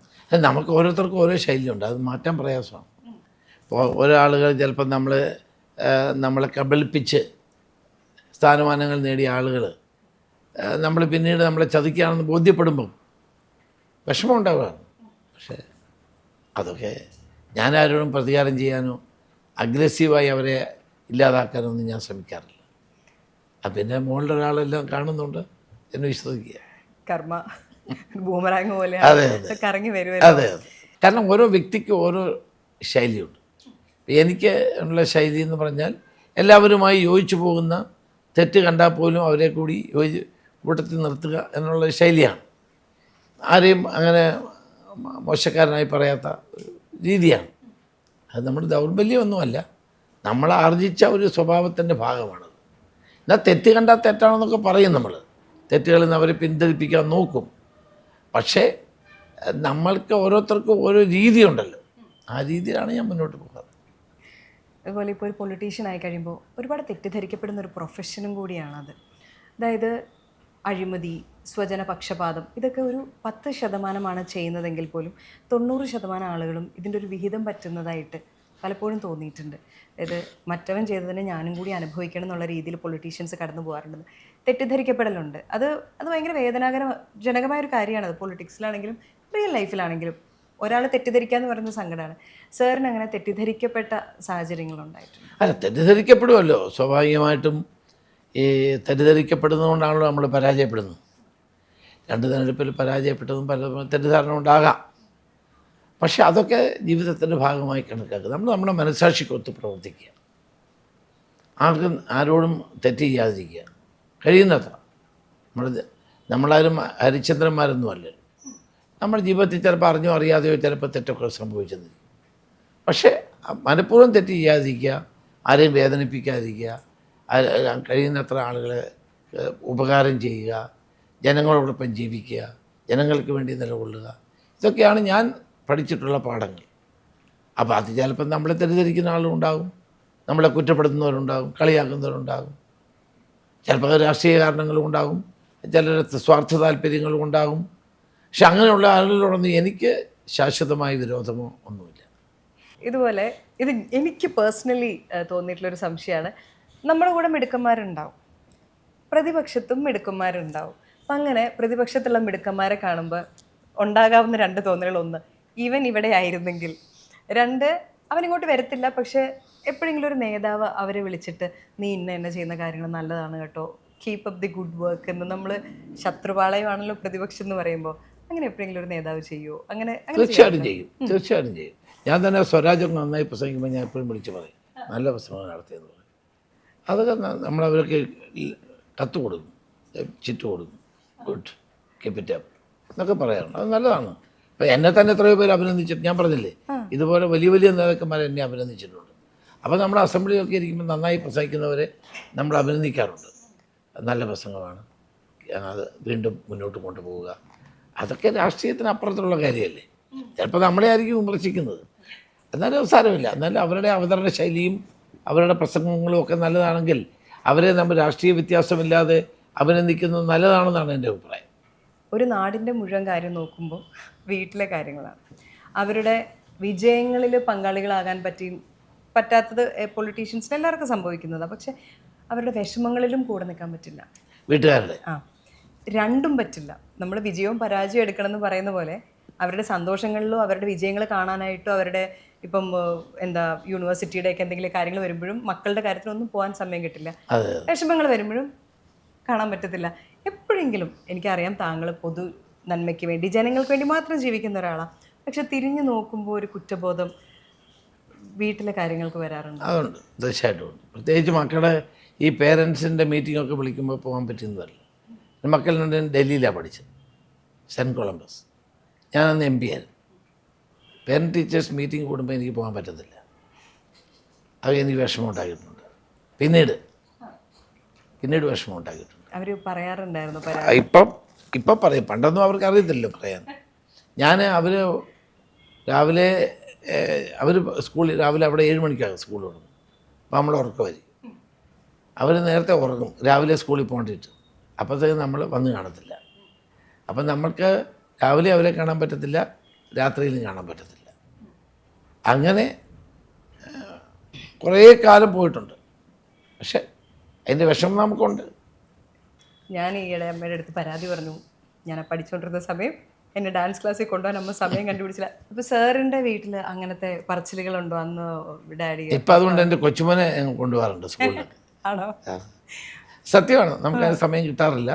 നമുക്കിപ്പോൾ വിഷമമുണ്ട്, സത്യമാണ്. അവരോട് പറയാറുണ്ടോ ഞാൻ പ്രവർത്തകനായതുകൊണ്ട് നിങ്ങളിത് മനസ്സിലാക്കണം, അങ്ങനത്തെ ഡയലോഗ്സ് ഒക്കെ വീട്ടിൽ വരും? അല്ല, അവർക്കറിയാമല്ലോ, അറിയാം. പിന്നെ വൈഫ് അത് പോവായിരുന്നു, അവരെ കൊണ്ടുവരാനും പിടിക്കാനും ഒക്കെ പോവായിരുന്നു. ഡൽഹിയിലല്ലേ, അപ്പോൾ ആരെയും കൊണ്ടുപോകും വരികയും വേണമല്ലോ. അപ്പോൾ അവിടെ സെൻറ്റ് കൊളംബസ് കുട്ടികൾക്ക് താമസിച്ച് പേരൻസ് വരികയാണെങ്കിൽ ഒരു കൂട് വെച്ചിട്ടുണ്ട്. മിക്കവാറും അമ്മമാർ ആ കൂട്ടിനകത്തായിരിക്കുന്നത്. കുട്ടികളെ കൂട്ടിനകത്ത് നിർത്തും, അച്ഛനും അമ്മയും വരാൻ വേണ്ടി. അപ്പോൾ ആ കൂട്ടിനകത്ത് കയറി ഇരുന്നോളും രണ്ടുപേരും. അങ്ങനെയാണ് കൊണ്ടുപോകുന്നത്. അവരോട് എപ്പോഴെങ്കിലും ചോദിച്ചിട്ടുണ്ടോ, നിങ്ങൾക്ക് തോന്നിയിട്ടുണ്ടോ അപ്പന് വേറൊരു പ്രൊഫഷൻ ആയിരുന്നെങ്കിൽ എന്നുള്ളത് എപ്പോഴെങ്കിലും അവരോട് ചോദിച്ചിട്ടുണ്ടോ? അതൊന്നും ചോദിച്ചിട്ടില്ല. ചിലപ്പോൾ അവന്മാർ ചോദിക്കാറുണ്ട്, എനിക്ക് ഓർമ്മയുണ്ടോ ഈ മുഖം എന്നൊക്കെ ചോദിക്കാറുണ്ട്. ഇതെല്ലാം അതിൻ്റെ കൂടെ നടക്കുന്നുണ്ട്. അതുപോലെ ഇപ്പം ഇത്രയും വർഷം, 55 വർഷത്തിന് മേലെ നമ്മൾ ഒരുപാട് കാര്യങ്ങൾ ശ്രമിക്കും. പക്ഷെ പലപ്പോഴും പല എതിർപ്പുകൾ വരുമ്പോൾ നമ്മളെ കൊണ്ട് അത് ചെയ്യാൻ പറ്റിയെന്ന് വരത്തില്ല. പൊളിറ്റിക്സിലപ്പോൾ ബാക്കിയുള്ളവർ ചുറ്റും നിൽക്കുന്നവർ ചോദിക്കും, നിങ്ങൾ MP ആയിട്ട് MLA ആയിട്ട് KPCC പ്രസിഡൻ്റ് ആയിരുന്നിട്ട് എന്താ നിങ്ങളിത് ചെയ്യാൻ? ആയിരിക്കുന്ന ഒരാളും അയാളുടെ പദവിയും മാത്രമേ കാണുള്ളൂ. പക്ഷെ എത്ര പേരിലൂടെ അത് കടന്നു പോകണം, അതൊരു ഭൂരിപക്ഷത്തിൻ്റെ തീരുമാനമാണെന്ന് പലപ്പോഴും ആളുകൾ മനസ്സിലാക്കുന്നില്ല, എന്തുകൊണ്ട് ചെയ്തില്ല എന്നൊക്കെ ചോദിക്കും. പക്ഷെ നമ്മൾ മന്ത്രി ആയിരിക്കുമ്പോൾ എല്ലാ കാര്യവും നമുക്ക് ചെയ്യാൻ പറ്റില്ല, അല്ലെങ്കിൽ ഒരു സ്ഥാനത്ത് വരുമ്പോൾ എല്ലാം ചെയ്യാൻ പറ്റുമെന്ന് വരില്ല. അതിൻ്റേതായ രീതി ഉണ്ടാവും. പക്ഷെ അത് ആളുകൾക്ക് മനസ്സിലാവില്ല. ആളുകൾ പലപ്പോഴും ചോദിക്കും, എന്തുകൊണ്ട് നിങ്ങളത് ചെയ്തില്ല എന്ന് ചോദിക്കുന്നുള്ള സത്യമാണ്. അവർക്ക് അതിൻ്റെ ഡീറ്റെയിൽസ് അറിയാത്തത് കൊണ്ട് അവർ പറയുന്നത്. നമ്മൾ അവരോട് കുറ്റപ്പെടുത്തിയിട്ട് കാര്യമില്ല. അങ്ങനെ സാർ ഒരുപാട് ചെയ്യാൻ ആഗ്രഹിച്ചിട്ട് ഒത്തിരി പരിശ്രമിച്ചിട്ടും ചെയ്യാൻ പറ്റാത്ത ഒരു സങ്കടമായി കിടക്കുന്ന എന്തെങ്കിലും ഒരു പ്രോജക്റ്റ്, അങ്ങനത്തെ ഒരു വർക്ക് ഉണ്ടോ? ഞാനൊരു പോലീസിന് വേണ്ടി ഒരു യൂണിവേഴ്സിറ്റി ആരംഭിക്കാൻ തീരുമാനം. പോലീസ് യൂണിവേഴ്സിറ്റി പഞ്ചാബിലുണ്ട്. അങ്ങനെ ഒരു യൂണിവേഴ്സിറ്റി നല്ല ഇതാണ്. പോലീസിനെ പറ്റി. പോലീസ് യൂണിവേഴ്സിറ്റി എന്ന് പറഞ്ഞാൽ ഈ ക്രിമിനോളജി ഉൾപ്പെടെയുള്ള പുതിയ പുതിയ കോഴ്സുകൾ അവരെ പഠിപ്പിക്കാൻ വേണ്ടിയാണ്. ഞാനത് ആഗ്രഹിച്ചതാണ് നടപ്പാക്കാൻ. അന്നത്തെ ധനകാര്യ സെക്രട്ടറിയുടെ അദ്ദേഹത്തിൻ്റെ തെറ്റായ ഒരു കാഴ്ചപ്പാട് കൊണ്ട് അത് നടപ്പാക്കാൻ കഴിഞ്ഞില്ല. ഇനിയൊരു അവസരം കിട്ടിയാൽ യൂണിവേഴ്സിറ്റി സ്ഥാപിക്കണമെന്ന് എൻ്റെ മനസ്സിലുണ്ട്. അത് കാണാൻ വിദേശത്തു നിന്ന് വരെ കുട്ടികൾക്ക് വന്ന് പഠിക്കാൻ അവസരം കിട്ടത്തക്ക നിലയിലായിരുന്നു ഉദ്ദേശം. സാർ എപ്പോഴും പ്രതിപക്ഷ ബഹുമാനം വെച്ച് പുലർത്തുന്ന ഒരാളാണ് എന്ന് മാത്രമല്ല, രാഷ്ട്രീയക്കാർ പലപ്പോഴും തങ്ങളെക്കാളേറെ പ്രതിപക്ഷത്തുള്ളവരെ ശ്രദ്ധിക്കുന്നവരുമാവാം. അതുകൊണ്ട് തന്നെ ക്വാളിറ്റീസ് അവരുടെ നമ്മൾ ശ്രദ്ധിക്കാം. അങ്ങനെ പ്രതിപക്ഷത്തേട്ട് നോക്കുന്ന സമയത്ത് ഈ ഒരു ക്വാളിറ്റി കൊള്ളാമല്ലോ, ഇതെനിക്കും എടുക്കാൻ പറ്റും, നമുക്കും എടുക്കാൻ പറ്റും, അല്ലെങ്കിൽ ഒരു ശൈലി നമുക്കും ഇങ്ങോട്ട് സ്വീകരിക്കാമെന്ന് തോന്നിയ എന്തെങ്കിലും ഒരു കാര്യമുണ്ടോ? ഒന്ന്, ഞാൻ പാർലമെൻറ്റിൽ സംസാരിക്കുമ്പം എപ്പോഴും ശ്രദ്ധിക്കുന്ന 2 നേതാക്കന്മാരുണ്ട്. ഒന്ന് വാജ്പേയിയും ഒന്ന് ജോർജ് ഫെർണാണ്ടസ്. 2 പേർക്ക് ഇംഗ്ലീഷ് അറിയാം, പക്ഷേ 2 പേരും ഹിന്ദിയിലേ പ്രസംഗിക്കത്തുള്ളൂ. അപ്പം ഞാൻ എന്നല്ല ഹിന്ദി പ്രസംഗിക്കുന്നു, അന്ന് 2 പേരും എന്നെ വിളിച്ച് അഭിനന്ദിക്കുമായിരുന്നു. പ്രത്യേകിച്ച് ജോർജ് ഫെർണാണ്ടസ് എന്നെ വിളിച്ച് പറയും, നമുക്ക് ഇംഗ്ലീഷ് അറിയാമെങ്കിൽ, പുള്ളിക്ക് നന്നായിട്ട് ഇംഗ്ലീഷ് അറിയാം, പക്ഷെ അദ്ദേഹം എപ്പോഴും ഹിന്ദിയിലേ പ്രസംഗിക്കുന്നു. അപ്പോൾ എന്നോട് പറഞ്ഞു, ഇന്ത്യയിലെ മുഴുവൻ ജനങ്ങൾക്കും 80% ആളുകൾക്ക് അറിയാവുന്ന ഭാഷ ഹിന്ദിയാണ്, ഇംഗ്ലീഷ് അറിയില്ല. അപ്പം നിങ്ങൾക്ക് അവരിലേക്ക് കടന്നു ചെല്ലണമെങ്കിൽ നിങ്ങൾ ഹിന്ദി സംസാരിക്കണം. അപ്പോൾ അദ്ദേഹം എന്നെ എപ്പോഴും പ്രോത്സാഹിപ്പിക്കുമായിരുന്നു, ഹിന്ദി സംസാരിക്കും. വാജ്പേയിയും അതുപോലെ എന്നെ എപ്പോൾ കണ്ടാലും പറയും, ബേട്ടാ തും ഹിന്ദിമേ ബാത് കർണ, ഹിന്ദി തന്നെ പറയണം എന്നെപ്പോഴും പറയുമായിരുന്നു. അത് നമുക്കൊരു സന്ദേശമാണ് അവരെ പോലെ നൽകുന്നത്. നമുക്ക് വലിയ നേതാക്കന്മാരല്ലേ, നമ്മളന്ന് ചെറുപ്പത്തിൽ പാർലമെൻറ്റിൽ പോയതല്ലേ. അപ്പോൾ അങ്ങനെയുള്ള അവരുടെ ആ ഒരു കാഴ്ചപ്പാട് പലപ്പോഴും എന്നെ സ്വാധീനിച്ചിട്ടുണ്ട്. അപ്പോൾ ഞാൻ പാർലമെൻറ്റിൽ പ്രസംഗിക്കുമ്പോഴൊക്കെ ഹിന്ദി പ്രസംഗിക്കും. അതുകൊണ്ട് അപ്പോൾ അത് അവർ എനിക്ക് നൽകിയൊരു പ്രചോദനമാണ്. അപ്പോൾ അത്തരം സംഭവങ്ങൾ നമ്മൾ പാർലമെൻറ്റിൻ്റെ ഒരു പ്രത്യേകത എന്ന് പറഞ്ഞാൽ ഇന്ത്യയിലുള്ള മിക്കവാറും നേതാക്കന്മാർ പാർലമെൻറ്റിലുണ്ടാവും. അപ്പോൾ പലരും അവരുടെ പ്രസംഗങ്ങളും പ്രവർത്തനങ്ങളും നമ്മുടെ ജീവിതം രൂപപ്പെടുത്തുന്നതിന് സഹായകമായിട്ടുണ്ട്. അത് സത്യമാണ്. ഇനി ഇത് കാലാകാലങ്ങളായി ചർച്ച ചെയ്യുന്നൊരു കാര്യം, റിട്ടയർമെൻറ്റ്. അത് സിനിമകളിൽ ചർച്ച ചെയ്യാറുണ്ട്, റിയൽ ലൈഫിൽ ചർച്ച ചെയ്യാറുണ്ട്. അത് പൊളിറ്റീഷ്യൻസിന് റിട്ടയർമെൻറ്റ് ഏജ് വെക്കണം എന്നുള്ളൊരു ചർച്ച ഒരു ഭാഗത്ത് വരും, മറുഭാഗത്ത് പറയും എക്സ്പീരിയൻസ് പ്രായത്തിൽ നിന്നാണ് വരുന്നത്. അപ്പോൾ പൊളിറ്റീഷ്യൻസിൻ്റെ റിട്ടയർമെൻറ്റ് ഏജും അതുപോലെ എഡ്യൂക്കേഷണൽ ക്വാളിഫിക്കേഷൻസും കുറച്ചും കൂടിയൊക്കെ വേണം എന്നുള്ളൊരു ചർച്ചയൊക്കെ എല്ലാ സ്ഥലങ്ങളിൽ നിന്നും ഉണ്ടാവാറുണ്ട്. ഇപ്പോഴും അത് തുടർന്നുകൊണ്ടേയിരിക്കുകയാണ്. സാർ അത്തരം ഒരു ചർച്ച കാണുമ്പോൾ അല്ലെങ്കിൽ ഇങ്ങനൊരു സെൻറ്റൻസ് കേൾക്കുമ്പോൾ പൊളിറ്റീഷ്യൻസിൻ്റെ റിട്ടയർമെൻറ്റ് ഏജ് എന്ന് പറയുമ്പോൾ സാർ എന്താ തോന്നുന്നത്? രാഷ്ട്രീയം എന്ന് പറയുന്നത് ഒരു ജോലിയല്ല. രാഷ്ട്രീയം എന്ന് പറയുന്നത് ജനങ്ങളോട് ഇടയിൽ പ്രവർത്തിക്കുന്ന ഒരു പ്രവർത്തനമാണ്, ഒരു മേഖലയാണ്. അപ്പോൾ ജനങ്ങളുടെ ഇടയിൽ പ്രവർത്തിക്കാൻ ഏജ് പ്രശസ്തമല്ല. നമുക്ക് കഴിയാവുന്ന ഏത് ഏജിലും ജനങ്ങൾക്ക് വേണ്ടി പ്രവർത്തിക്കാം. ക്വാളിഫിക്കേഷൻ ഒന്നുമില്ലാത്ത എത്രയോ നല്ല നേതാക്കന്മാർ രാജ്യത്തുണ്ടായിട്ടുണ്ട്. കാമരാജ് ഇന്ത്യ കണ്ട ഏറ്റവും നല്ല മുഖ്യമന്ത്രിയായിരുന്നു, കോൺഗ്രസ് പ്രസിഡൻ്റായിരുന്നു. ഇന്നും തമിഴ്നാട്ടിലെ ജനങ്ങൾ പറയുന്ന ഏറ്റവും നല്ല മുഖ്യമന്ത്രി അദ്ദേഹമായിരുന്നു. ക്വാളിഫിക്കേഷൻ ഒന്നും പ്രശ്നമല്ല. ജനങ്ങൾക്ക് വേണ്ടി പ്രവർത്തിക്കാനുള്ള ഇച്ഛാശക്തി, ആ നേതൃത്വപരമായ കഴിവും ജനങ്ങളെ ആവേശം കൊള്ളിക്കാനുള്ള പ്രത്യേകതകളും ഒക്കെയാണ് ഒരു നേതാവിനെ വാർത്തെടുക്കുന്നത്. അപ്പോൾ അതുകൊണ്ട് ജനങ്ങൾക്ക് വേണ്ടി പ്രവർത്തിക്കാനുള്ള കഴിവുള്ളിടത്തോളം കാലം അവർ പ്രവർത്തിക്കണം എന്നുള്ളത് തന്നെയാണ് എൻ്റെ അഭിപ്രായം. അത് തെറ്റൊന്നുമില്ല. അപ്പോൾ ഇന്ന ഏജിൽ എല്ലാവരും റിട്ടയർ ചെയ്ത് പോകണം എന്ന് പറയുന്ന ആളുകൾ ഇപ്പോൾ തുടരാൻ നിൽക്കുക. നമ്മളവിടെ എത്തുമ്പോഴാണ് അതെ, അവരിപ്പോൾ തുടരാൻ നിൽക്കുക. ഇതുപോലെ പല ആളുകളെ റിട്ടയർ ചെയ്യിച്ച ആളുകൾ ഇപ്പോൾ ആ പ്രായം എത്തുമ്പോൾ അവർ തുടരാൻ നിൽക്കുകയാണ്. അതൊക്കെ കാപട്യമാണ്. അതിൻ്റെ ഒന്നും ആവശ്യമില്ല. ജനങ്ങൾക്ക് വേണ്ടി പ്രവർത്തിക്കാൻ സ്ഥാനം വേണമെന്നൊന്നുമില്ലോ, ഇന്ന സ്ഥാനം വേണമെന്നൊന്നുമില്ല. ജനങ്ങൾക്ക് ഒരു സ്ഥാനവും ഇല്ലാതെ തന്നെ പ്രവർത്തിച്ചൂടെ ജനങ്ങൾക്ക് വേണ്ടി? അപ്പോൾ അതിന് നമ്മളങ്ങനെ റിട്ടയർമെൻറ്റ് ഏജ് ഒന്നും വെക്കേണ്ട കാര്യം. അത് ജോലിയല്ലല്ലോ. ഇത് സ്ഥാനങ്ങൾക്ക് വേണ്ടി വാശി പിടിക്കാതിരുന്നാൽ മതി. ജനങ്ങൾക്ക് വേണ്ടി പ്രവർത്തിക്കാൻ എന്താ പ്രശ്നം? സ്ഥാനം ഉണ്ടാവും, ഇല്ലാതാവും. സ്ഥാനത്തിന് വേണ്ടി മാത്രമല്ലല്ലോ രാഷ്ട്രീയത്തിൽ നിൽക്കുന്നു. അപ്പുറത്തെ പാർട്ടി പ്രതിപക്ഷത്ത് നിന്നല്ല ഈ തൊഴുത്തിൽ കുത്തും ഉപദ്രവവും സ്വരച്ചേർച്ചയും എതിർപ്പും ഉണ്ടാവുന്നത് സ്വന്തം പാർട്ടിക്കുള്ളിൽ നിന്നാണ് പലപ്പോഴും. താങ്കൾ അത് ഇഷ്ടം പോലെ നേരിട്ടിട്ടുള്ള, അതിലൂടെ കടന്നു പോകുന്ന ഒരു നേതാവാണ്. രമേശ് ചെന്നിത്തല എന്ന സീസൺഡ് പൊളിറ്റീഷ്യൻ ഇതിനെ എങ്ങനെയാണ് നേരിടുന്നത്? സ്വന്തം പാർട്ടിക്കുള്ളിൽ നിന്ന് വരുന്ന ഇത്തരം എതിർപ്പുകളെ താങ്കൾ എങ്ങനെയാണ് നേരിടുന്നത്? അല്ല, അതിനെ നേരിടേണ്ടി വരും. കാരണം ഡെമോക്രസിയിൽ തീർച്ചയായിട്ടും പാർട്ടി പൊളിറ്റിക്സാണ്. അപ്പോൾ പാർട്ടിക്കകത്ത് അഭിപ്രായ വ്യത്യാസങ്ങളുണ്ടാകും, സ്വാഭാവികമാണ്. അപ്പം നമ്മുടെ കൂടെ നിൽക്കുന്ന ആളുകൾ തന്നെ നമ്മളെ തള്ളി പറഞ്ഞെന്ന് വരും, നമ്മളെ വേല വെച്ചെന്ന് വരും. അതൊക്കെ ഇതിൻ്റെ ഭാഗമായിട്ട് കണക്ക് കൂട്ടിയാൽ മതി. അതിനകത്ത് നമ്മൾ വലിയ വേദനിക്കൊന്നും വേണ്ട. ഒരു സാറിൻ്റെ ഇനി ലൈഫിലേക്ക് ഞാൻ വരികയാണെങ്കിൽ, ഇപ്പം സാറിൻ്റെ വിവാഹ ജീവിതം വളരെ ചെറിയ പ്രായത്തിൽ ആ കഴിയുന്ന സമയത്ത് തന്നെ മന്ത്രിയാവുകയും, സാറിന് പിന്നെ എനിക്കറിയില്ല ഹണിമൂൺ അന്ന് തീർന്നിട്ട് പിന്നെ നടന്നിട്ടില്ല, ഹണിമൂൺ ഉണ്ടായിട്ടില്ല. അപ്പം ഇപ്പോൾ നമ്മുടെ നാട്ടിലെ കുറേ വാർത്തകളൊക്കെ എടുക്കുമ്പോൾ, ഇപ്പോൾ കല്യാണത്തിൻ്റെ കാര്യം തന്നെയാണെങ്കിൽ ചിലവരുടേത് ശരിയാവും, ചിലവരുടേത് ശരിയായില്ല എന്ന് പറയുന്ന പോലെയാണ്. ചില ആളുകൾക്ക് പാർട്ട്ണറെ കണ്ടുപിടിക്കാൻ സമയമുണ്ട്, അതിനുവേണ്ടി നടക്കാൻ ഈ പറഞ്ഞ പോലെ ഹണിമൂണോ 10 ഹണിമൂണോ പോകാൻ സമയമുള്ളവരും ശരിയായി വരുന്നവരും. ചിലർക്കത് ശരിയാവില്ല, അവർ പാതി വഴിയിൽ ദിട്ടിട്ട് പോകും. പക്ഷെ ഇതൊന്നുമല്ലാതെ ചിലർ സഹിച്ചേക്കാം എന്നോർത്ത് മുന്നോട്ട് പോകും. ഇതും കഴിഞ്ഞിട്ട് പക്ഷെ ഇപ്പോൾ നമുക്ക് ചുറ്റുമുള്ള ഇത്തരം വാർത്തകൾ ഭീകരമായ വാർത്തകളാണ്. കൊലപാതകങ്ങളും ആത്മഹത്യകളും, ലൈഫ് റിലേഷൻഷിപ്സ് ഭയങ്കര കോംപ്ലിക്കേറ്റഡ് ആയിക്കൊണ്ടിരിക്കുകയാണ്. ഇത്തരം വാർത്തകൾ കാണുമ്പോൾ താങ്കൾക്ക് എന്താണ് ഇപ്പം തോന്നുന്നത്? അത് ശരിയാണ്. ഇപ്പം നമ്മൾ ഡൈവേഴ്സ് ആണ് ഏറ്റവും കൂടുതൽ നടക്കുന്നത്, അതിനുള്ള പെറ്റീഷൻസ്. ഇപ്പോൾ കോടതി കഴിഞ്ഞ ദിവസം ഞാനൊരു വക്കീലിനോട് ചോദിച്ചു, എന്താണ് കേസൊക്കെ ഉണ്ടോ? അപ്പോൾ എന്നോട് സാറേ ഇപ്പോൾ കേസിൻ്റെ ബഹളമാണ്. ഞാൻ ചോദിച്ചു എന്താ കാര്യം? ഞാൻ സാറേ ഫാമിലി കോർട്ടിലാണ് ഞാൻ പ്രാക്ടീസ് ചെയ്യുന്നത്. അവിടുത്തെ കേസുകളുടെ എണ്ണം വളരെ കൂടുതലാണ്. എന്നുവെച്ചാൽ ഡൈവേഴ്സ് പെറ്റീഷൻസ്, അത് ഇത് ഏറ്റവും കൂടുതൽ കേസുകളുള്ളത് ഇപ്പം ഫാമിലി കോടതിയിലാണ്. കൗൺസിലിങ്, മറ്റേത് മറിച്ചത്.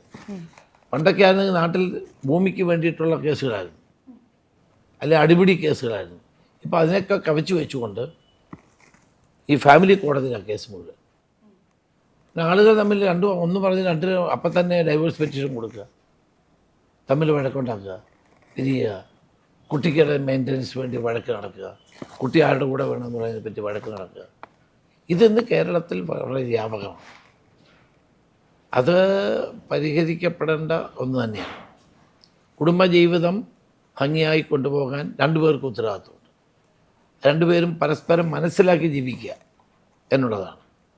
പിന്നെ പരസ്പരം വിശ്വസിച്ചും പരസ്പരം സ്നേഹിച്ചും പരസ്പരം ഉൾക്കൊണ്ടും ജീവിക്കുന്ന തരത്തിലേക്ക് സ്ത്രീ പുരുഷ ബന്ധം മാറേണ്ടത് ഏറ്റവും ആവശ്യമാണ്. പക്ഷെ ഇതിൻ്റെ കൂടെ തന്നെ ഞാൻ ഈ ഡൈവോഴ്സ് എന്ന് പറഞ്ഞ കാര്യത്തിൽ ചിലത് നിസ്സാരമാണ്. എനിക്ക് തന്നെ അറിയാവുന്ന 1-2 ബന്ധങ്ങളൊക്കെ ഉണ്ട്. ഒന്ന്, കൊച്ചിനെ 2 ജാതിയിൽ കല്യാണം കഴിച്ചു. കല്യാണം കഴിഞ്ഞപ്പം ഒരാൾക്ക് അമ്പലത്തിൽ കൊണ്ടുപോകണം, ഒരാൾക്ക് മാമുദീസ മുക്കണം. അവർ ഡൈവോഴ്സായി. അവർക്കത് തീരുമാനിക്കാൻ പറ്റിയില്ല. അത് അങ്ങനത്തെ വശങ്ങളുണ്ടെങ്കിലും മറുവശത്ത് ഭർത്തൃ വീട്ടിലെ പീഡനങ്ങളും, പുരുഷന്മാരും പീഡിപ്പിക്കപ്പെടുന്നുണ്ട്. മെൻ്റൽ ട്രോമയിലൂടെ കടന്നു പോകുന്ന പുരുഷന്മാരും ഉണ്ട്. നമ്മുടെ നാട്ടിൽ ഡിവോഴ്സും തിരികെ ഒരാൾ ഒരു ബന്ധം ടോക്സിക് ആകുമ്പോൾ ഇറങ്ങി വരുന്നതും ടാബു ആയിട്ട് കണക്കാക്കുന്നുണ്ട്. അങ്ങനെയുള്ള മരണങ്ങൾ നമുക്ക് ചുറ്റും നടക്കുന്നുണ്ട്. എനിക്ക് തോന്നുന്നു ഈ അഡ്ജസ്റ്റ്മെന്റിന്റെ കൂടെ തന്നെ അതൊരു വലിയ പ്രശ്നം. കേരളത്തിലെ ഏറ്റവും വലിയ പ്രശ്നം ഇത് തന്നെയാണ്.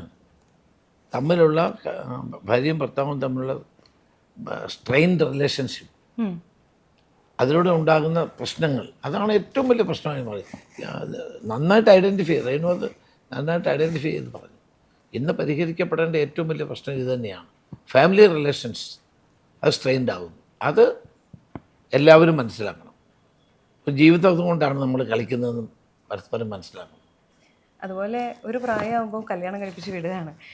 പെൺകുട്ടിക്ക് സ്വന്തം കാലിൽ നിൽക്കാൻ പറ്റുമോ? ആൺകുട്ടിക്ക് കല്യാണത്തിലുള്ള മെച്യൂരിറ്റി ഉണ്ടോ? എനിക്ക് തോന്നുന്ന റിലേഷൻഷിപ്പിൻ്റെ ഒരു വലിയ പ്രശ്നം കല്യാണം കഴിപ്പിക്കുക, ബാധ്യത, ഉത്തരവാദിത്വം ഒഴിക്കുക പേരൻസിന് മനസ്സിലാവുന്നുണ്ട്. പിള്ളേർക്കൊരു ജോലിയും കൂലിയും ഉണ്ടോ, വരുമാനം ഉണ്ടോ എന്നുള്ളതില്ല. 2, എല്ലാവർക്കും വൈറ്റ് കോളർ ജോലി മാത്രം മതി. ആർക്കും സ്വന്തം കാലിൽ നിൽക്കാനായിട്ട് എന്ത് ജോലി എടുക്കാം എന്നുള്ളൊരു ആറ്റിറ്റ്യൂഡും ഇല്ല. I think in general mentality ഭയങ്കര പ്രശ്നവും അത് റിലേഷൻഷിപ്പിലോട്ടാകുമ്പോൾ കൂടുതൽ സ്ട്രെയിൻ. ഇപ്പം നമ്മുടെ നാട്ടിൽ പ്രീ മാരേജ് കൗൺസിലിംഗ് തുടങ്ങിയിട്ടുള്ള കാര്യങ്ങളൊക്കെ നടക്കും. നല്ല കാര്യം. പ്രത്യേകിച്ച് ഈ ക്രിസ്ത്യൻ കമ്മ്യൂണിറ്റിയിൽ ധാരാളമുണ്ട്. പള്ളികൾ കേന്ദ്രീകരിച്ചുകൊണ്ടുള്ള പ്രീ മാരേജ് കൗൺസിലിംഗ് അതിപ്പോൾ NSS, SNDP, മുസ്ലിം സംഘടനകളൊക്കെ തുടങ്ങിയിട്ടുണ്ട്. നല്ല കാര്യമാണ്. കാരണം ഇവർ വിവാഹം കഴിക്കുമ്പോൾ ഇവർക്ക് ഈ വിവാഹത്തെപ്പറ്റി ഒന്നും അറിയത്തില്ല. ഏർലി മാരേജാണ് പലരും. പിന്നെ ആ മാരേജ് അവർക്ക് ആരും പറഞ്ഞു കൊടുക്കാനില്ല. പണ്ടൊക്കെ ആണെങ്കിൽ നമ്മുടെ ഫാമിലി എന്ന് പറയുന്നത് 10-15 പേരുണ്ടാവുമായിരുന്നു. അപ്പം മൈക്രോ ഫാമിലിയാണ്. അച്ഛനും അമ്മയും 2 കുട്ടികളും. എല്ലാവരും അവരവരുടെ ലോകത്താണ്. അച്ഛൻ രാവിലെ ജോലിക്ക് പോകുന്നു, അമ്മ ജോലിക്ക് പോകുന്നു, 2 കുട്ടികളും പഠിക്കാൻ പോകുന്നു. തിരിച്ചു വന്നു കഴിയുമ്പോൾ രണ്ടുപേരും അവരുടെ ലോകത്താണ് അവർ എല്ലാം. പരസ്പരം കാര്യങ്ങൾ ചർച്ച ചെയ്യാൻ ആളില്ല. നമുക്കൊരു വിഷമമുണ്ടെങ്കിൽ നമുക്ക് ആരോടും പറയാനില്ല.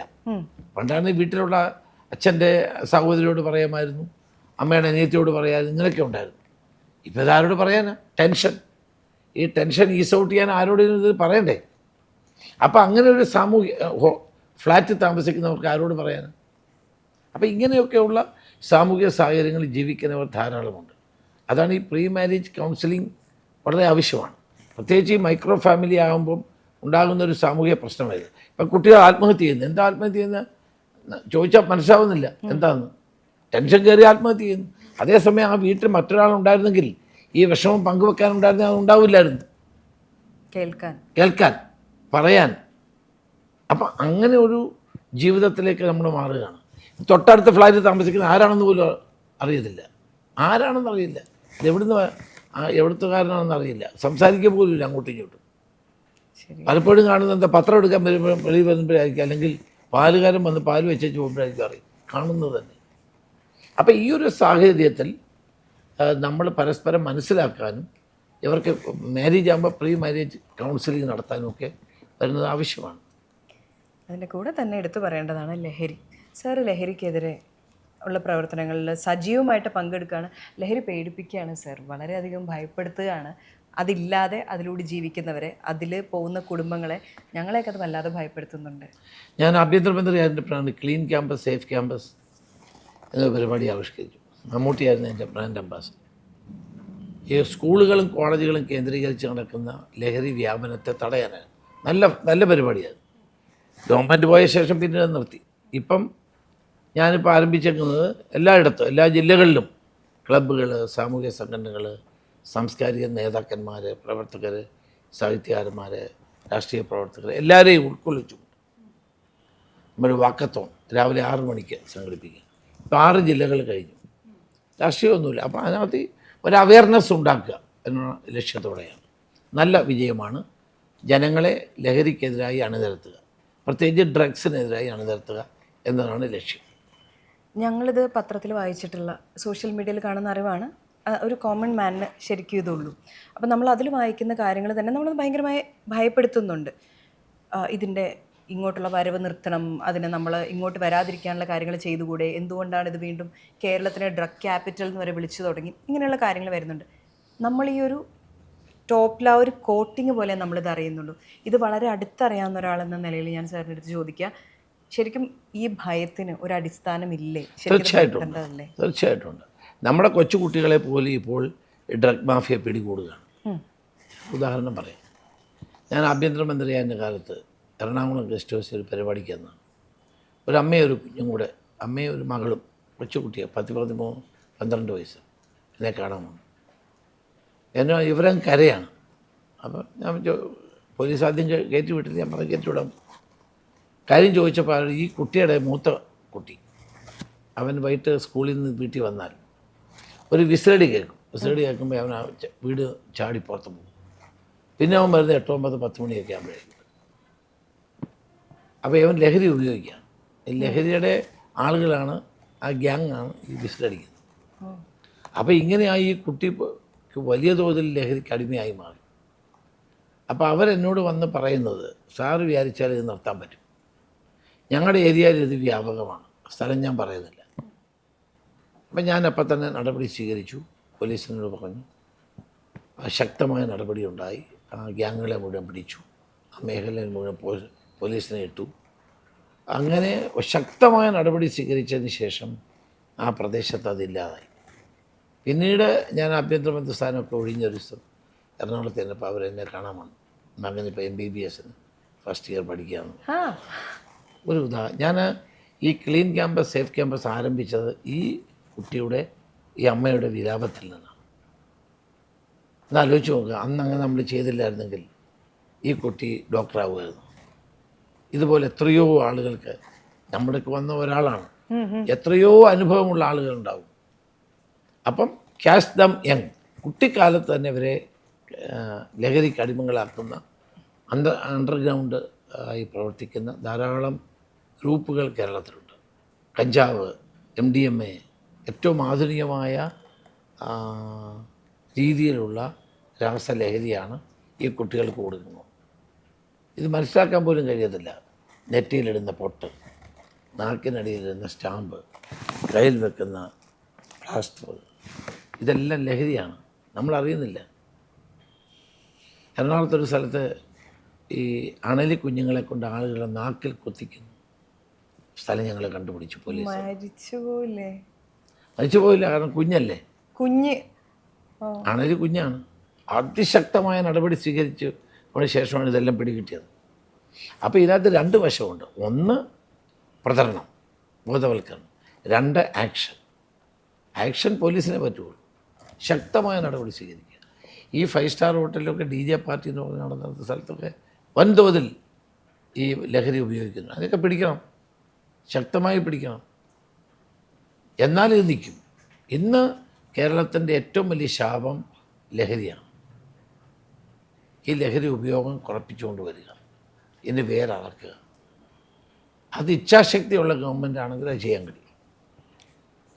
അടുത്ത ഇലക്ഷൻ വരികയും UDF ജയിക്കുകയും ചെയ്യുകയാണെങ്കിൽ, പാർട്ടി പറയുകയാണെങ്കിൽ താങ്കളെ CM ആയിട്ട് കാണാനായിട്ട് സാധിക്കുമോ? ആദ്യം നമ്മൾ ജയിക്കുക, 2 പാർട്ടി തീരുമാനിക്കുക. ഇത് 2 തീരുമാനിക്കട്ടെ. പാർട്ടി ഓരോരുത്തരെയും ഓരോ ഉത്തരവാദിത്തം ഏൽപ്പിക്കും. എന്നെ എന്താ ഏൽപ്പിക്കുന്നത് എനിക്കറിയില്ല. ഏതായാലും പാർട്ടിക്ക് വേണ്ടിയും സമൂഹത്തിന് വേണ്ടിയും എൻ്റെ പ്രവർത്തനം എന്നും ഉണ്ടാവും.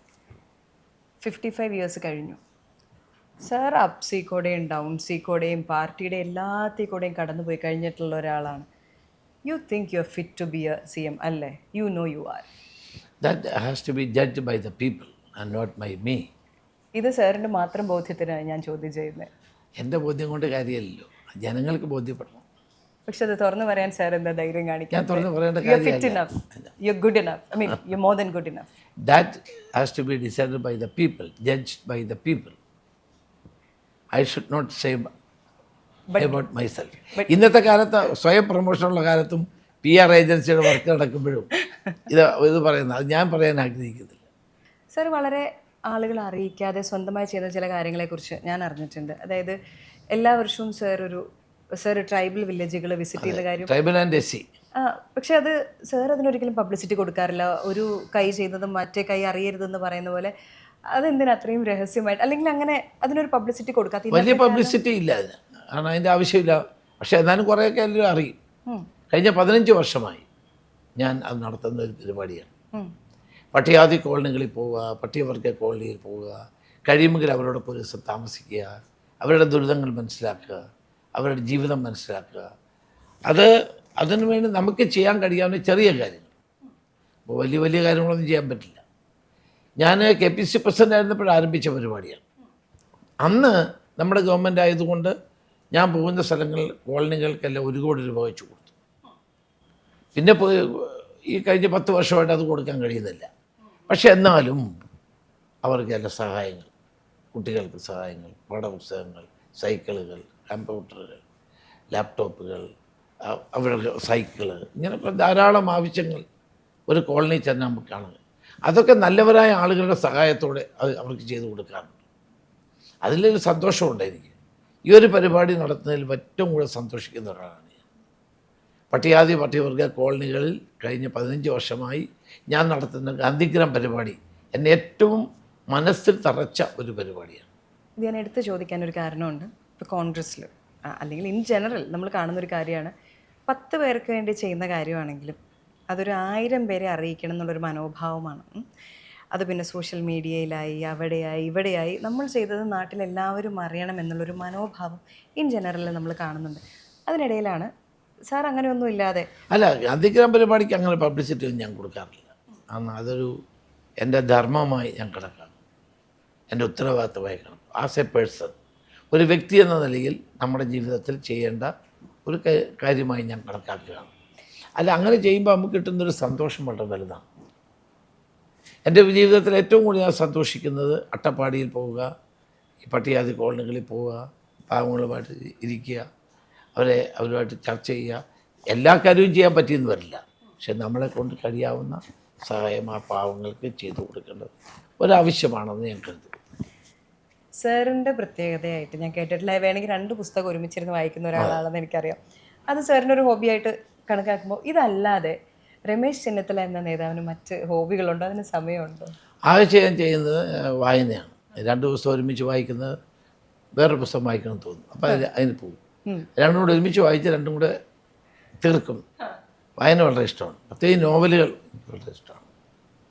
ഏത് ജോണറിലുള്ളത്? നോവൽസ്. അതെ, അത് ത്രില്ലർ ആണോ അതോ? അത് കിട്ടിയാലും വായിക്കും. പക്ഷേ കൂടുതൽ ഇഷ്ടം മറ്റേ സാമൂഹ്യമായ നോവലുകളാണ്. മലയാളത്തിൽ ഇറങ്ങുന്ന എല്ലാ നോവലുകളും ഞാൻ കഴിയുന്നത്ര ആദ്യമേ തന്നെ വായിക്കാൻ തോന്നും. എന്നിട്ട് അവരെ വിളിച്ച് പറയും, അവരുമായിട്ട് ചർച്ച ചെയ്യും, എഴുത്തുകാരുമായിട്ട് എൻ്റെ അഭിപ്രായമൊക്കെ പറയും ഞാൻ. അതാണ് ഏറ്റവും വലിയ ഇഷ്ടമുള്ള കാര്യം. പക്ഷേ sir, I think I will see you there and then I'll say you. Then I'll say to you, sir, congratulations and thank you. ആ സമയത്ത് ഒരുമിച്ച്. ഓക്കെ സർ, ഒരുപാട് സാർ ഇപ്പോൾ ഈ പറഞ്ഞ ഡ്രഗ്സിൻ്റെ കാര്യങ്ങളാണെങ്കിലും ബാക്കി കാര്യങ്ങളാണെങ്കിലും സാർ ഒരുപാട് കാര്യങ്ങൾ ചെയ്തിട്ടുണ്ടെന്നുള്ളത് സാറിനെ ഒബ്സർവ് ചെയ്തിട്ടില്ല, എല്ലാവർക്കും അറിയാം. അത്തരം ഒരുപാട് കാര്യങ്ങളാണ് ഇനിയും ചേഞ്ചസ് ആണ് നമ്മൾ കാണാൻ ആഗ്രഹിക്കുന്നത്. യുവതലമുറ ആര് ഭരിച്ചാലും എനിക്കൊന്നുമില്ല എന്ന് പറയുമ്പോഴും അത് ഇന്നിപ്പോൾ വോട്ടിംഗ് പെർസെൻറ്റേജ് നോക്കിക്കഴിഞ്ഞാൽ ചെറുപ്പക്കാരെ വോട്ട് ചെയ്യാൻ പോകാത്തത് എന്തുകൊണ്ടാണ്? ഞങ്ങൾക്കൊരു വിശ്വാസം നഷ്ടപ്പെട്ടിട്ടുണ്ട്. ഒരു യുവതലമുറയ്ക്കൊരു വിശ്വാസക്കുറവ്. ആര് ഭരിച്ചാലും എനിക്കെന്താ, ഞാൻ പണിയെടുത്താൽ എനിക്ക് കാശ് കിട്ടും, ഈ ആറ്റിറ്റ്യൂഡിലേക്ക് മാറിയിട്ടുണ്ട്. അത് മാറ്റേണ്ടതും പൊളിറ്റീഷ്യൻസ് തന്നെയാണ്. അപ്പോൾ അങ്ങനെ ഒരു സിറ്റുവേഷൻ ഉണ്ടാക്കാനായിട്ട് സാധിക്കട്ടെ. സാറിന് ഒരുപാട് പ്രവർത്തികൾ ഇനിയും ചെയ്യാൻ പറ്റട്ടെ. സാർ ഈ പറഞ്ഞ പോലത്തെ സബർമതി ആണെങ്കിലും ലഹരിക്കെതിരെയാണെങ്കിലും ട്രൈബൽ വില്ലേജുകളിൽ പോയിട്ട് അവർക്ക് വേണ്ടി ചെയ്യുന്ന കാര്യങ്ങളാണെങ്കിലും പിന്നെ സാർ പറയാത്ത ഒരുപാട് കാര്യങ്ങളും. സാർ അങ്ങനെ പബ്ലിസിറ്റി കൊടുക്കുന്ന ഒരാളല്ല. അങ്ങനത്തെ ഒരുപാട് കാര്യങ്ങൾ കാണാൻ സാധിക്കട്ടെ എന്ന് ആശംസിച്ചുകൊണ്ട് അടുത്ത ഇലക്ഷന് ഓൾ ദി ബെസ്റ്റ് നേർന്നുകൊണ്ട് നിർത്തുകയാണ്. ഒരുപാട് നന്ദി sir. Thank you so much for your time. Thank you. നന്നായിരുന്നു കേട്ടോ. ഇല്ല, ഉഗ്ര ചോദ്യങ്ങളാണ്. ഇവിടെ ഇങ്ങനെ വെറുതെ ഇരിക്കാണ്ട് എന്തെങ്കിലും പഠിക്കാൻ പോയാലോ എന്ന് ആലോചിക്കായിരുന്നു. മോളെ, അതിനൊക്കെ പോയാൽ നിനക്ക് ഇപ്പോഴുള്ള ഫ്രീ ടൈമും കൂടി ഇല്ലാണ്ടാവേ. ഫ്രീ ആണോ? ഫ്രീ ആണെങ്കിലേ മോളെ തെങ്ങുമ്പോ കയറിയിട്ട് തേങ്ങ ഇട്ട് തരുമോ? ഫ്രീ ആവുമ്പോ മതി. മോളെ, ഫ്രീ ടൈമിൽ ഇതൊക്കെ ചെയ്യാനാണോ ആഗ്രഹിച്ചത്? എന്നാ ഫോൺ എടുക്കൂ, എൻട്രി ആപ്പ് ഇൻസ്റ്റാൾ ചെയ്യൂ. ജീവിതത്തിന്റെ വിധി മാറാൻ ഒരു എൻട്രി മതി.